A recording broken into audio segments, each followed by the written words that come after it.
نرخ محصولات قیمت بچه.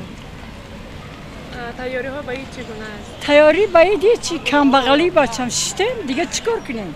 کار نکنیم که آیلی گیریم. هیچی. 200 سوم پنسه میتیان که پنسی ما چی شو مانو بچم.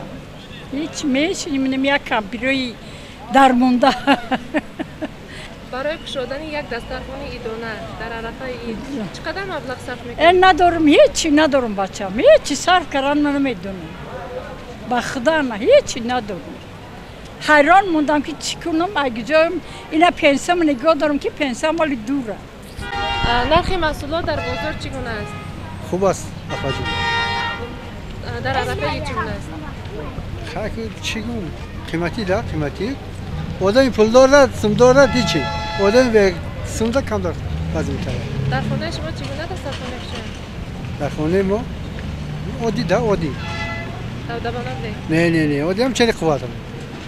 خیلی دسترخوان میکشیم قربانی میکنیم تقسیم میکنیم خانتراش میکنیم. برای کشودن یک دسترخوان ایدونه چقدر مبلغ صرف نمودید؟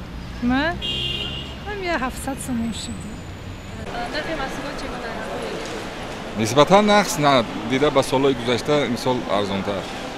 بعد این حاجی بسیار آدم با انصاف است. این خدا ترس آدم نرخ قیمت نمیبردارد بلند نمیبردارد. خب میگن که در عرفه کشودن دسترخوان دبدبه‌ها من است. شما در این باره چی میگید؟ خیلی همون معیارش که کنن اگر اسراف میگن در مسلمانی حرام. همون چنین داشتگیش کند زیادتی خودش چی در کار. تیاری در این چگونه است؟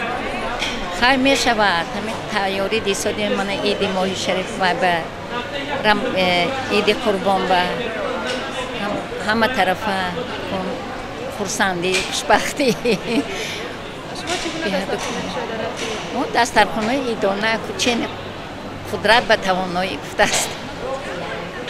نرخ محصولات در بازار چگونه است؟ خیلی که حاضرش به قیمت است. برای کشودن یک دسترخوان ایدانه چقدر مبلغ صرف نمودید؟ قریب 1000 سوم لیکن من حساب نکردم باور کنید. نرخ محصولات چگونه است؟ نرخ محصولات نسبت هر سال ارزان است. خریدار یگان کس دعوا نمیکنند. فراوان است. چی خیلی نرخی بخوان هم خیلی نرخی معقول شون میگیرند. مقامات میگن که در عرفه عید کشودن دسترخوان دبدبه‌ناک من است. در خانه شما چگونه دسترخوان میکشند؟ عادی میونه چنی همی زور است منافع دبدبه‌ناک در ما در کور نیست او قدر که اسراف میکنیم و فرزندا را بخونیم فرزندا را تربیت خوب کنیم برای نسل آینده. محصولات در بازار چگونه است؟ بهترین دسترس بله. برای کشودن یک دسترخوان ایدانه در خانه شما چقدر مبلغ صرف شد؟ خدار نیاز کم ترک با فکرم کم ترک چند بود؟ کم ترک 200 سوم